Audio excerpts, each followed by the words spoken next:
tudo vai dar certo no final. E aí, às vezes, quando eu tô sentindo, dando abraçada na piscina de bosta, eu falei assim, mas eu vou sair cheiroso do outro lado. A gente tá sempre nessa escassez da busca de. E a gente nunca para pra viver agora a felicidade. Então, pra mim, isso é... É o que mais te chateia. Ai, não aguento.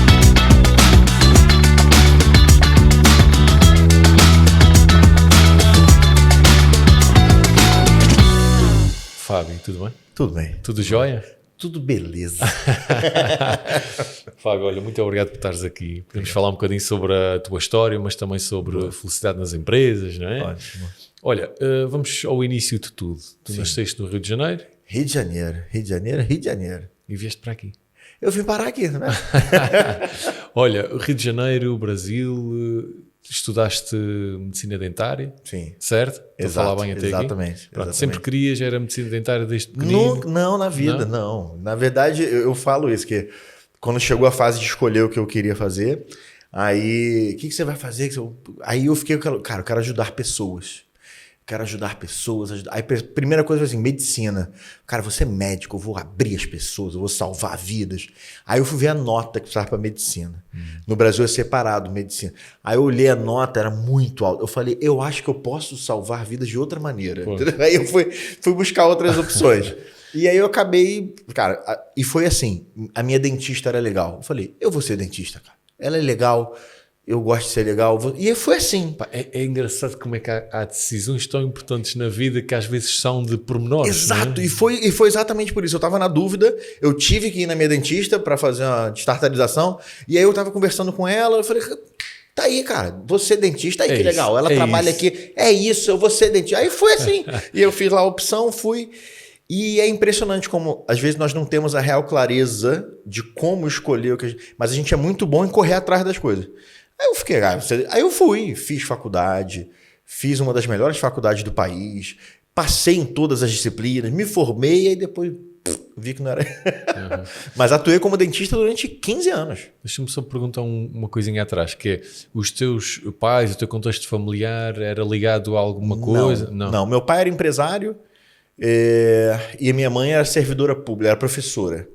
E eles nunca, né, assim, eles nunca influenciaram de maneira direta nas nossas escolhas. Minha irmã foi fazer jornalismo e eu que era mais nessa área da saúde, digamos assim. Eu gostava muito de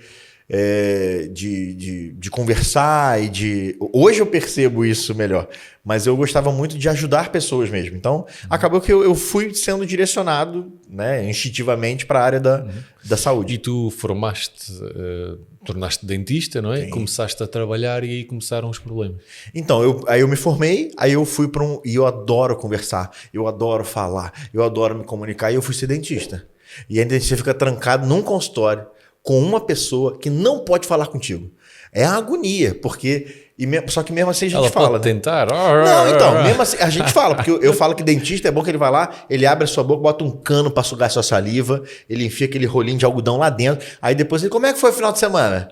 E aí aí tu responde, e a gente conversa ali de algum jeito. Mas eu comecei a perceber que eu gostava mais da conversa com o paciente e eu gostava de como o paciente sai. Eu não gostava muito do procedimento clínico. Eu gostava quando o paciente saía feliz do procedimento clínico. E eu comecei a ver que eu gostava mais de gente do que de dente. Mas foi uma jornada até eu tomar a consciência disso, né? Não é do dia para a noite que a gente Cara, não é. percebe onde é que vem o desconforto. Né? É verdadeiramente um puzzle, assim. E eu comecei a trabalhar na saúde pública no Brasil, como se fosse o SNS aqui, né? Comecei a trabalhar na estratégia saúde de família. E aí eu comecei a receber algumas reclamações, porque as minhas consultas, eu tinha agenda lotada, só que o meu número de procedimento clínico era baixo. Porque quando o paciente sentava na cadeira, a gente conversava. E ele era sempre uma procura imensa, e só que eu fazia pouco procedimento. Quando eu via a hora, acabava. Tá? E aí eu fui chamado a atenção, e aí eu fui deslocado para coordenar equipas, para poder fazer palestras, não eram motivacionais, eram de instrução de saúde bucal, fazer trabalho com escolas. E ali eu amava fazer aquilo. Aquilo verdadeiramente eu entrava assim num flow, sabe? Mas é aquilo que você vai juntando as peças, né? E hoje, olhando para trás, é mais fácil. No momento a gente não vê o que é que... Exato. Naquela altura eu não fazia, eu só me sentia infeliz. Eu me sentia... Eu nunca fui uma pessoa infeliz, mas eu sentia que faltava algo. E como não era uma plenitude, como é que sabe? se manifestava esse faltava algo? Manifestava... eu tinha uma sensação de que eu poderia fazer um algo a mais. De que não era somente aquilo. Então eu cumpria minha jornada de trabalho, eu tinha alguns momentos onde eu me sentia bem na jornada, e normalmente eram os momentos onde eu tinha conexão com pessoas, onde eu estava em grupos, onde eu facilitava processos, mas eu não conseguia. Isso não era a finalidade. Na verdade, eu vivia esses momentos no meu papel de médico dentista, só que eu não consegui viver isso em pleno, né? E eu não tinha consciência disso. Mas aí eu sentia de que ali eu não estava preenchendo, eu não estava utilizando tudo aquilo que eu poderia utilizar.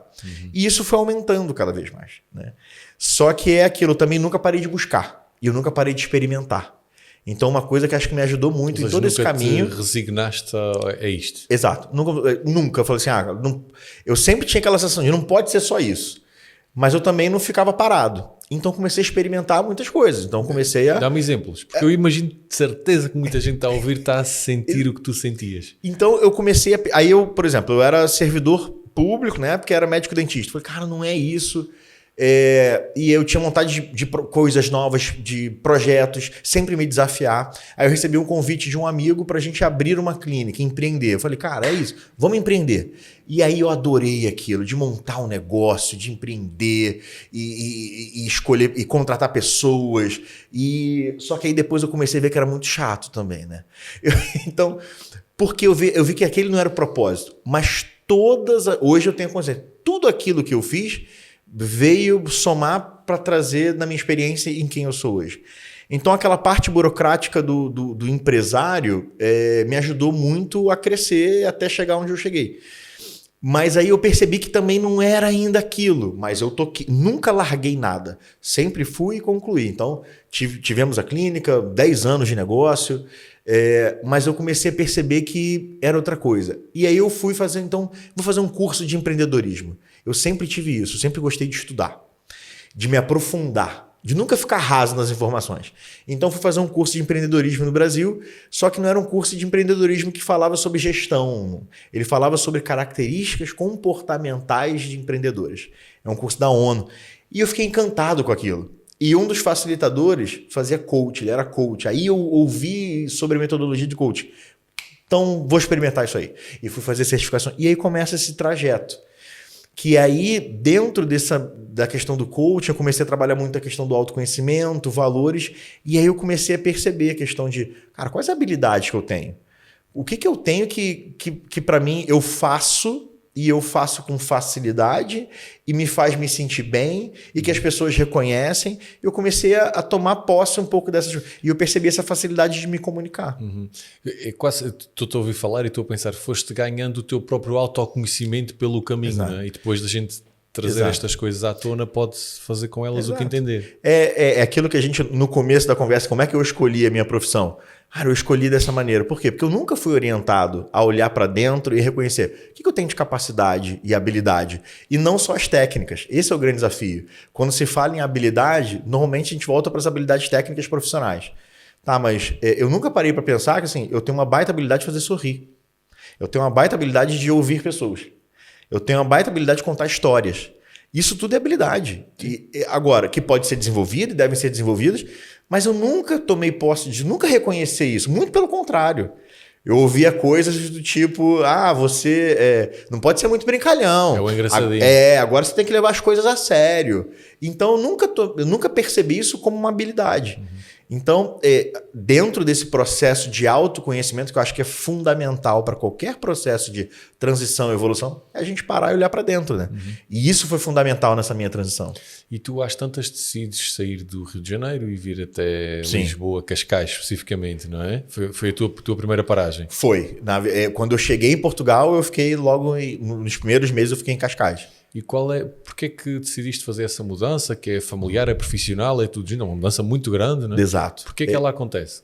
Então, eu estava já nesse caminho de transição profissional, então eu já estava no Brasil, já comecei a fazer essa transição, comecei a trabalhar com treinamentos, palestras, e eu recebi um convite para vir palestrar num evento em Portugal, em 2018, do meu irmão, que hoje virou meu irmão, que é o Rafael Nassif, e aí eu vim dar uma palestra no evento dele em 2018. E eu fiquei apaixonado, né? Assim, eu adorei, eu já tinha vontade de morar fora, minha esposa também, e a gente veio, eu palestrei, e aí ele me convidou para palestrar no ano seguinte de novo no mesmo evento, 2019. Antes já, cheio de maldade na cabeça, eu convidei minha esposa para vir em junho. Falei, vamos lá conhecer Portugal. Aí já trouxe meu pai, minha mãe, meu sogro, minha sogra, veio a mala toda e todo mundo. E a gente passeou bastante. E ela também adorou. E aí eu vim em junho de férias e no final de 2019 eu vim palestrar no evento do Rafa. E aí o Rafa me convidou para vir.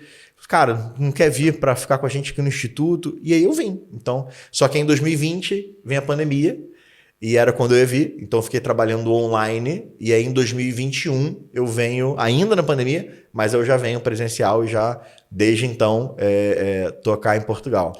O que me fez muito sair do Brasil foi essa questão, essa vontade de um novo desafio. Descobrir, e realmente, né? E também a questão do Brasil relacionada à violência e tal, e eu não queria que meu filho crescesse num ambiente de muita violência, e infelizmente no Rio de Janeiro a gente sofre muito com isso.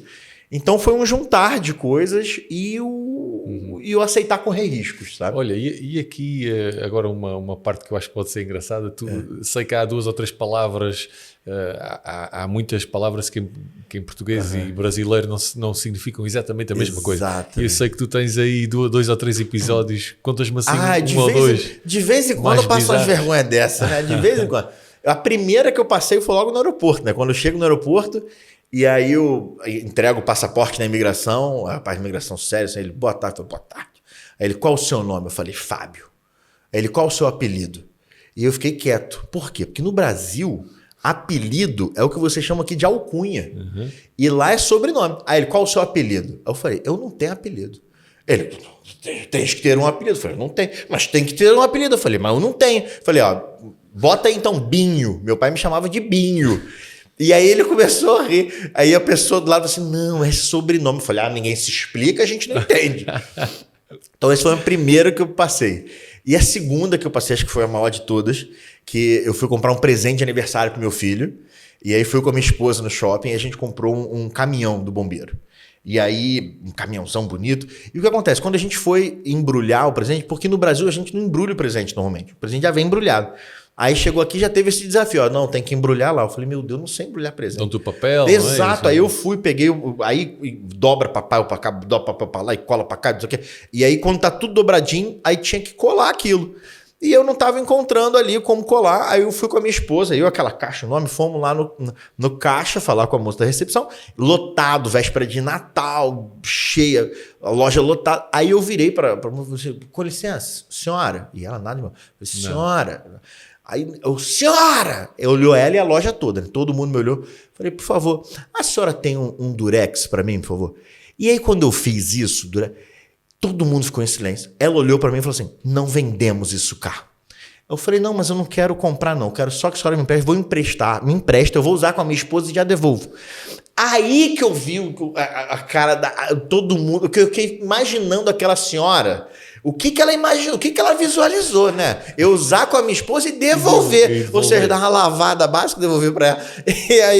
E aí depois fala, não, é fita cola. Eu falei, mas se não explicar, já não sei. Hoje eu sei, hoje eu não peço mais. Eu não peço mais durex em lugar nenhum. Tá? Então assim, mas tem umas palavrinhas de vez em quando que isso acontece, né? Que não acontece. De vez em quando acontece. Tanto de lá para cá quanto daqui para lá, mas a gente vai levando. Mas eu acho que é isso. Essas coisas acontecem. A questão é, como é que você lida com isso? Né? Em nenhum momento, é óbvio, você fica um pouco envergonhado, mas em nenhum momento eu fico me culpando por isso. Cara, acontece. Então, vamos rir disso aqui, né? Ou seja, trazer um pouquinho de leveza para poder lidar com a situação. Uhum. Fábio, tu quando chegas a Portugal vais trabalhar para o Instituto, exato. Não é? A dada altura o Instituto também... Ele encerra o projeto. Encerrou o projeto e tu ficaste... Aí eu fiquei desesperado, né? Tipo... A gente fica, acabou a vida da gente. Né? Não, assim, realmente o Instituto acaba e assim, a gente não tinha essa previsão, né, de acabar. E aí eu falei, cara, agora é fazer acontecer, né? O que eu faço na minha vida? E uma coisa eu tinha muito claro, assim, eu não queríamos voltar para o Brasil. Isso era um compromisso de família. A gente veio para cá para ficar aqui. Então, para mim, foi muito difícil isso, porque os meses, quando acabou o Instituto, eu ainda trabalhei ali com algum outro projeto com o Rafa. Depois, quando acabou mesmo, eu fiquei sem uma fonte de renda, né? E ali, aquele momento foi muito desafiador, porque eu tinha uma vida estruturada no Brasil. A qualquer momento que eu quisesse regressar, eu regressava. Eu tinha meus empregos públicos à minha espera. É só chegar lá, assinar o papel e voltar a trabalhar. E o dinheiro está na conta. Tinha toda a minha estrutura no Brasil, mas eu não queria ir para lá. E era difícil outras pessoas entenderem isso, sabe? Mas por que você está fazendo? Volta, não sei o que. Eu falei, cara, porque o objetivo é ficar aqui. E se calhar até muitas pessoas que têm poder de influência sobre nós, pessoas de quem gostamos, não é? Exato. Não, são as pessoas que mais amam a gente. Que elas dão aquilo que elas têm. Até a e proteção, é o medo, é segurança, vezes, né? exato. Não volta, vem pra cá, tá tudo aqui, não sei o quê. Cara, mas não é aí o meu caminho. Eu decidi que é aqui. Então, eu falei, cara, então vamos fazer acontecer. E assim, eu acho que é a decisão de queimar as pontes, sabe? Cara, agora tem que fazer aqui. Não tem plano B. Não tem plano B, cara. Só tem o A. Então vamos fazer. E aí eu e minha esposa, a gente começa a empreender. E a gente começou a ajudar brasileiros a virem para Portugal. Então, a gente tem até hoje uma sociedade, numa empresa de imigração, que ajuda pessoas a legalização, visto. E isso foi muito importante para mim, para me dar a base, para aí eu poder falar, não, ok, agora vamos trabalhar então no meu projeto pessoal, que é onde eu acredito que seja a minha missão mesmo. Mas isso foi fundamental. Ou seja, esse processo de... às vezes as pessoas podem até... Eu não enxergo, mas tem muita gente... Foi bom que você deu um passo atrás. Eu falei, não dei um passo atrás. Eu continuei dando um passo para frente. Só que num caminho que vai me ajudar a ir para a rota principal que eu quero. Certo. Mas para mim nunca foi um passo atrás. É tudo parte do processo. Exato. Né? E isso me ajudou muito. E eu evoluí, eu cresci, eu aprendi, amadureci. Então isso para mim foi muito importante. E aí depois, quando eu consigo me estruturar dessa maneira, e aí eu consigo realmente arrancar e avançar de maneira estruturada para o meu grande projeto, que é o que eu amo fazer, que é estar em palco, que é treinar e tal. E sobretudo nas valências da inteligência emocional, da felicidade no trabalho. Exato, é onde me sinto, onde eu verdadeiramente acredito que é a minha missão e propósito. Eu trago uma missão para mim, de vida, que eu sou muito grato a Portugal. Por tudo que Portugal me proporcionou. A minha família, meu filho. Então, assim, eu sinto dentro de mim uma dívida de gratidão por Portugal. E eu trago uma missão que é ajudar Portugal a ser um país mais feliz. Sabe? Ajudar as pessoas a serem mais felizes. Independente daquilo que nos acontece. Eu tive muita oportunidade de viver isso na prática na minha vida. Cara, meu desejo é compartilhar isso com as pessoas. Eu fico vendo o ranking da ONU dos países mais felizes do mundo. Velho, a Finlândia tá 8 anos na frente. Finlândia, cara! Os caras passam não sei quantos meses no escuro, entendeu? É neve! Aqui a gente tem um país lindo, com paisagem maravilhosa. A gastronomia... Eu cheguei aqui com 50 quilos, tô com 150. Então, assim, a gastronomia é espetacular. Eu falei, cara, por que... E a gente continua a cair no ranking de felicidade. É óbvio que existem fatores externos, mas o que nós podemos, então, trabalhar dentro de nós? Uhum. Não ficar focado no que está no externo. E é essa mensagem que eu trago, sempre muito alicerçado na ciência, porque é a minha forma de trabalhar, então não é nada muito holístico. O que a ciência fala sobre felicidade, sobre gerir nossas emoções, sobre o que está realmente ao nosso alcance para sermos mais felizes. Cara, esse caminho que eu venho trilhando, né?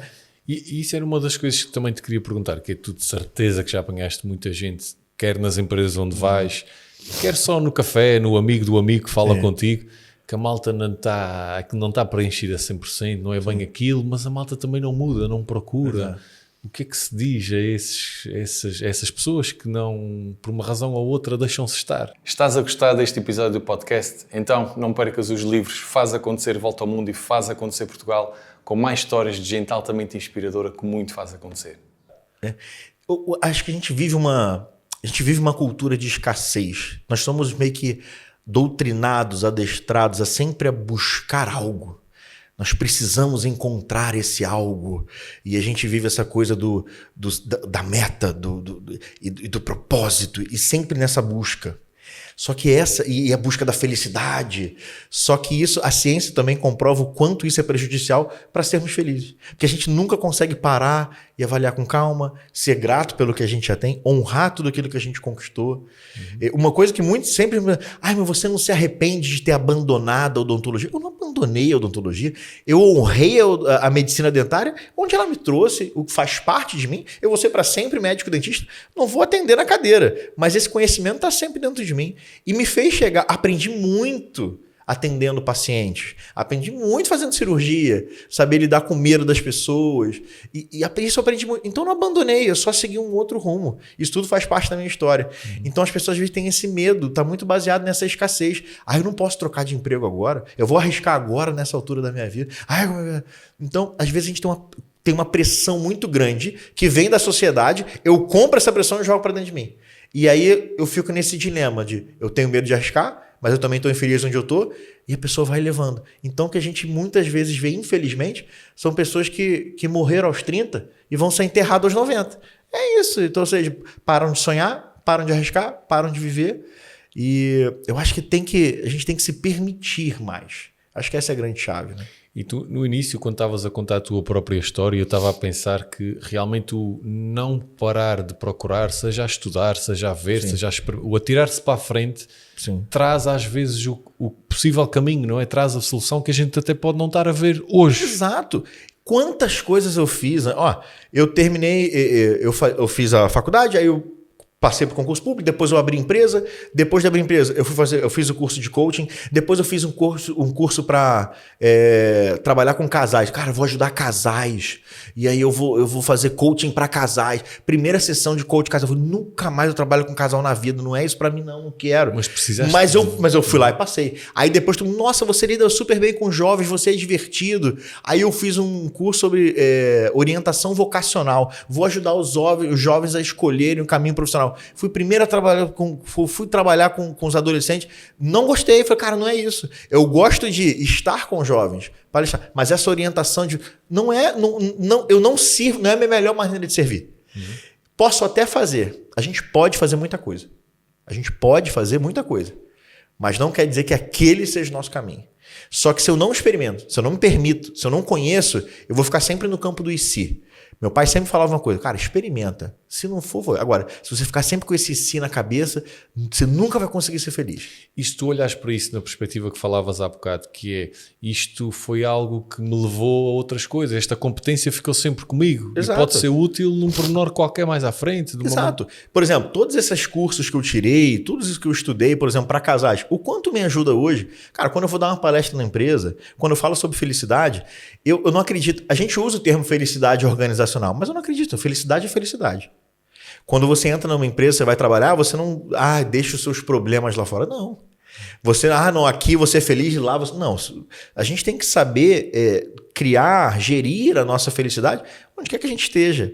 E a gente sabe que nós somos sistêmicos. Eu tenho meu relacionamento, eu tenho meu filho, eu tenho meu trabalho, eu tenho meu propósito, minha missão de vida. Está tudo interligado. Então, quanto isso hoje me ajudou, acho que são pecinhas desse puzzle, é um degrauzinho que foi me colocando nesse caminho de hoje viver cientificamente a felicidade. O que nos faz realmente feliz? O que impacta na nossa vida? Mas tudo isso me direcionou, me trouxe até aqui. Então eu honro tudo isso que eu fiz. Tem coisas que... Eu fiz curso de palhaço. Fiz curso para palhaçaria. E eu fiz durante muitos anos, eu fui palhaço em um hospital para crianças.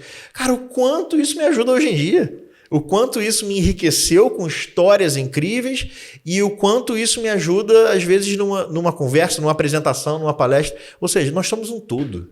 Tá tudo aqui dentro. Né? Tá tudo dentro da gente. Não, é interessante. Eu vejo muitas pessoas nas palestras, às vezes, onde vou, ou nos trabalhos de consultoria, e isto também te acontece de certeza, que às vezes aquelas pessoas têm crenças tão fortes relativamente ao trabalho, ou elas próprias de que eu não nasci para ser feliz, o trabalho não é um lugar para estar a sorrir, Exato. Porque senão não é um lugar sério, não é um lugar de trabalho, não é? Tu deves apanhar muito isto. Muito. Não, e é sempre... Porque, eu volto a dizer, é a criação de senso comum que a gente teve, né? Então, a criança é extremamente criativa. A criança, ela tem essa criatividade inata ali. E aí, quando ela começa a crescer, ela começa a ser tolhida, né? Desde coisas simples. Por exemplo, você já deve ter presenciado isso. A criança está com um copo e ela está brincando com aquele copo. E aí vem alguém, isso não é brinquedo. Acabou. Ali você já cortou o processo criativo dela. Porque ela está se permitindo viajar naquilo. E isso vai acontecendo, né, rotineiramente. Aí chega na escola, agora não é momento de brincar. Agora é momento de ser sério. E aí você vai. Aí quando chega com 30, 35 anos, a empresa contrata a gente para ensinar criatividade para as pessoas.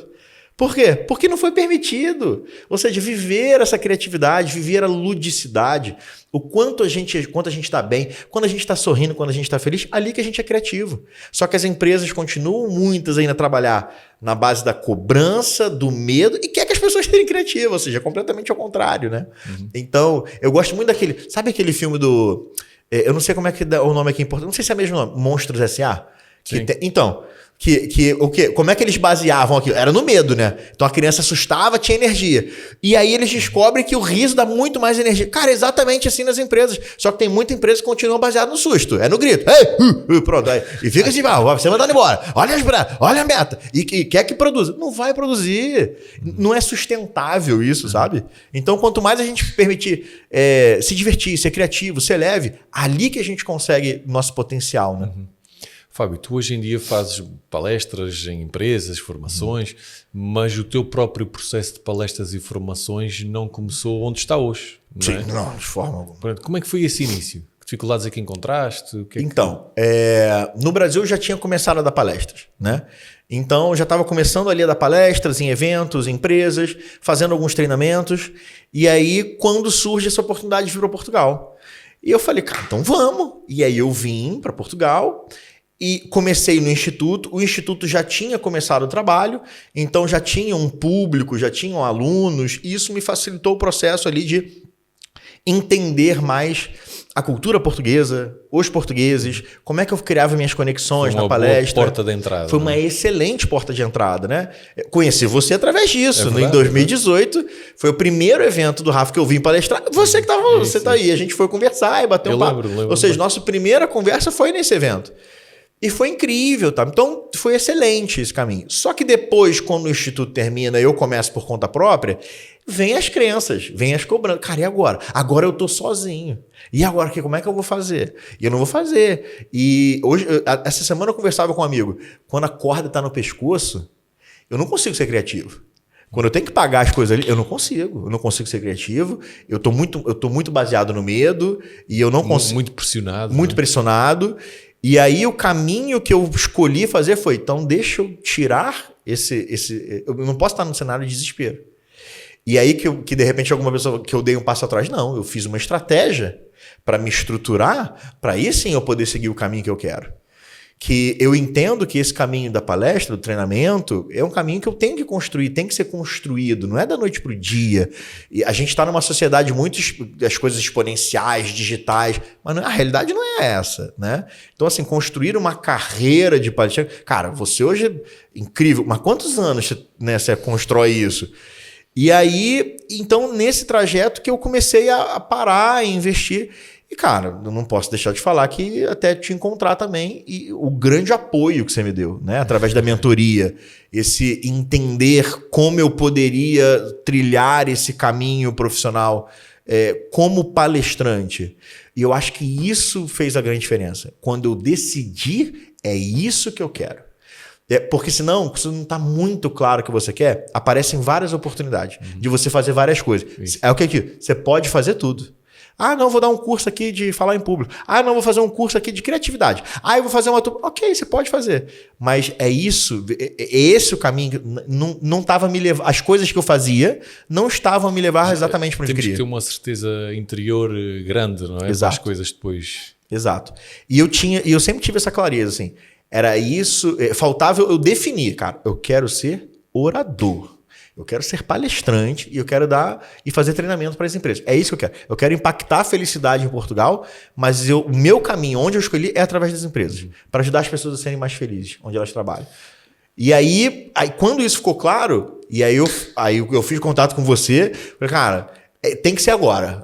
Agora eu decidi, isso tem que acontecer. Eu lembro-me que aconteceu uma coisa engraçada, que foi nós tivemos ali uma conversa ou duas e logo a seguir, quer dizer, ainda não tínhamos feito nada. Exato. O caminho começou a aparecer. É impressionante. E apareceu logo ali uma palestra muito grande. Na verdade foram 3 palestras muito grandes. Foram. Para a mesma empresa eram 3. Pá, eu lembro-me que foi logo... Não, foi impressionante. Quando a gente decide, o caminho não, parece que aparece. Exato. Eu acho que quando você decide... Cara, as coisas começam a conspirar ao favor. Você tá clareza, você tá com foco. O seu cérebro também te direciona para você fazer o que tem que ser feito, né? E aí foi exatamente isso. A gente teve uma primeira sessão. Cara, na semana da primeira sessão, eu recebi uma proposta, um pedido de proposta para uma palestra numa imobiliária, que aí Pois foi. fechou logo. E na semana seguinte eu fui. E na outra semana... Apareceu essa... Aí apareceu o convite, que na verdade era para uma palestra. E aí eu tinha já feito o teu curso, já tinha entendido. Falei, cara, sentei com as pessoas para conversar. Era uma palestra para 50 pessoas. Virou, na verdade, 3 palestras para no total mais de 1.000 pessoas. E, cara, e essas 3 palestras depois já geraram em muitas outras. Aí depois dessas 3 palestras, eu criei um baita engajamento com as pessoas. Depois, muitas das pessoas vieram para o evento, que aí a gente também sentou e conversou no seu evento.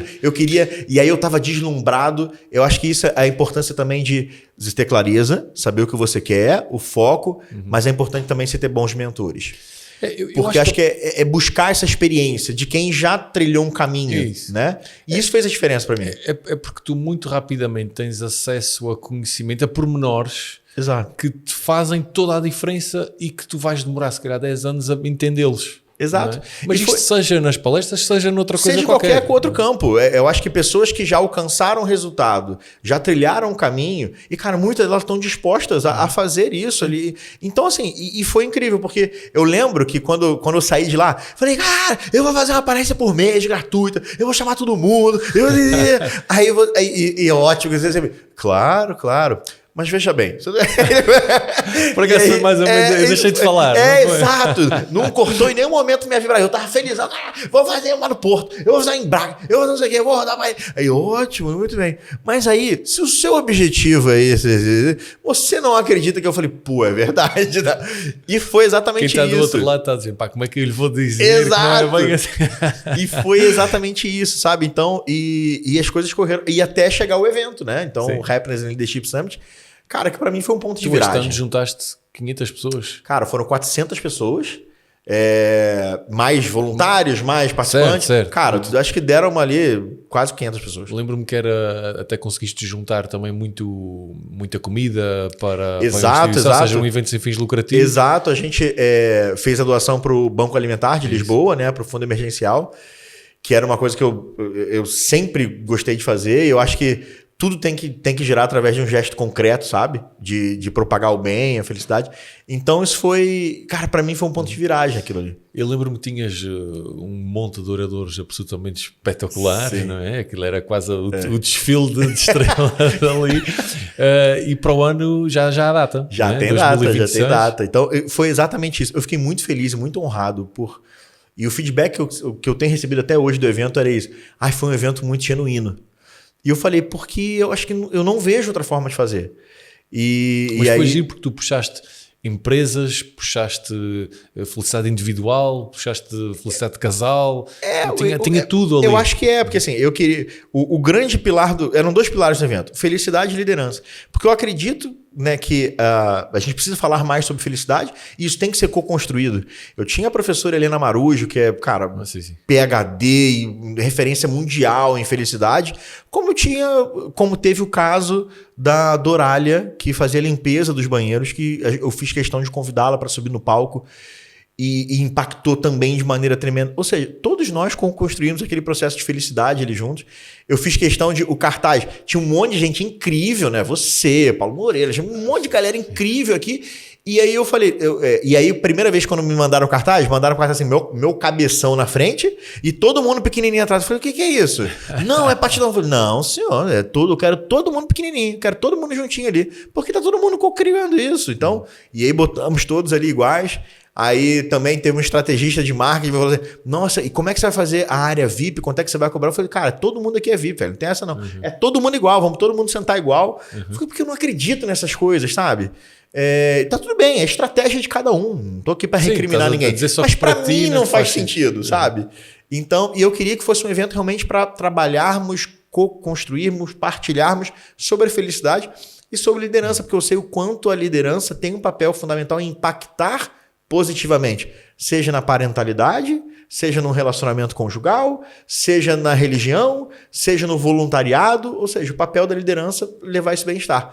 Então isso foi sendo construído e, cara, já temos a data para o ano que vem para fazer a segunda edição. Que é? 17 e 18 de abril de 2026. Em Lisboa. Vai ser uma sexta e um sábado em Lisboa. Boa. Exatamente. Ô, Fábio, olha, quando estamos assim quase a terminar a nossa conversa, eu tenho aqui umas perguntas rápidas que gosto de fazer. Se não for difícil, tá bom. Não, acho que é e depois gostava que explicasses, dás a resposta e depois explicas. Beleza. Um não que te tenha impulsionado a seguir o teu sonho.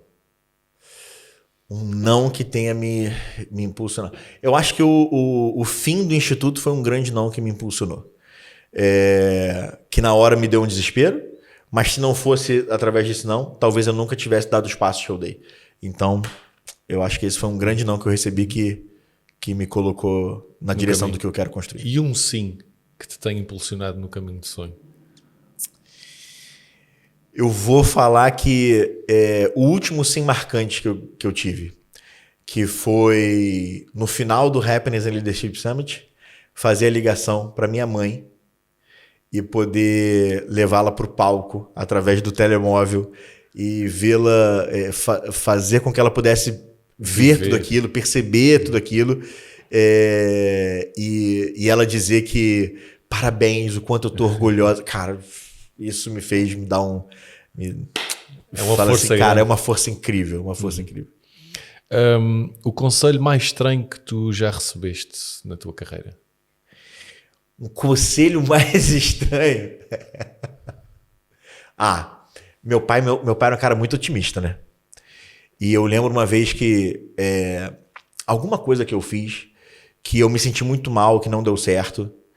Ele falou, olha só, tudo vai dar certo no final.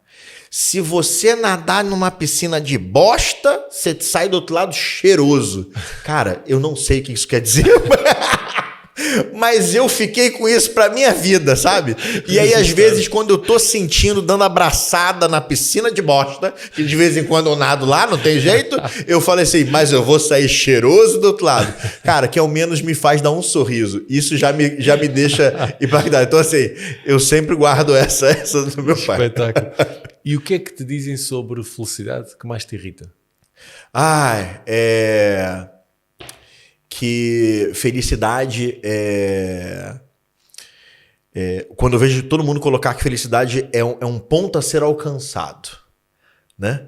E acaba que todo mundo compra essa ideia, que é quando você passar na faculdade, aí você vai ser feliz. Mas aí quando você conseguir o primeiro trabalho, aí você vai ser... Aí quando você namorar, aí quando você casar, quando você tiver o primeiro filho, e aí de repente é quando você separar, e aí de repente é sempre no quando, é sempre no futuro. Ou seja, a gente tá sempre nessa escassez da busca de, e a gente nunca para viver agora a felicidade. Então pra mim isso é o que mais te chateia. Ai, não aguento. E uma outra coisa é a felicidade de empresa. Que felicidade da empresa as pessoas acham que é botar um frigobar liberar Imperial para as pessoas à noite, né? botar matraquilho e pendurar um balão, deixar uma guitarra, pronto. A empresa está feliz. Olha, isso me dá uma raiva. Olha, maior loucura que já fizeste para conseguires viver o teu propósito? Loucura, entre aspas, né? Eu acho que abrir mão dos meus empregos públicos foi o que assim, O emprego público no Brasil, você tá garantido pro resto da sua vida. Acabou. Eu fui militar, né? Eu tava resolvido. Eu ia me aposentar daqui a 10 anos, já tava aposentado, já tava reformado. E tava bem, com bom salário. E eu lembro que no dia que eu saí eu assinei para sair do militarismo, quando eu pisei fora do quartel, eu falei, o que eu faço agora? Aí bateu o desespero. Mas acho que foi uma das maiores e melhores loucuras que eu fiz. Obviamente não foi assim da noite pro dia também. Vou largar tudo, vou xingar meu chefe e vou... Não, foi tudo pensado. Mas dar o passo foi verdadeiramente uma loucura grande. Foi uma loucura grande. Fábio, a última pergunta que eu costumo fazer é se tu pudesses olhar para trás, uns anos, e pudesses falar com o Fábio que acabou de receber a notícia de que o Instituto vai fechar, não é? O que é que tu lhe dizias? Você tá na piscina de bosta, mas vai sair cheiroso do outro lado. Não, mas eu falaria para ele assim, fica calmo agora, sofre o que tiver que sofrer, mas levanta e segue, porque o que tem preparado para você ainda tá por vir. Então eu falei assim, só continua. Pode desacelerar um pouco agora para curtir o momento, mas cara, só continua. Depois isto vai ao sítio. Vai dar certo. Vai dar certo. Boa. Obrigado, Fábio, pela conversa. Cara, eu que agradeço. Obrigado por tudo. Obrigado mais uma vez e parabéns pelo trabalho. Velho. Obrigado.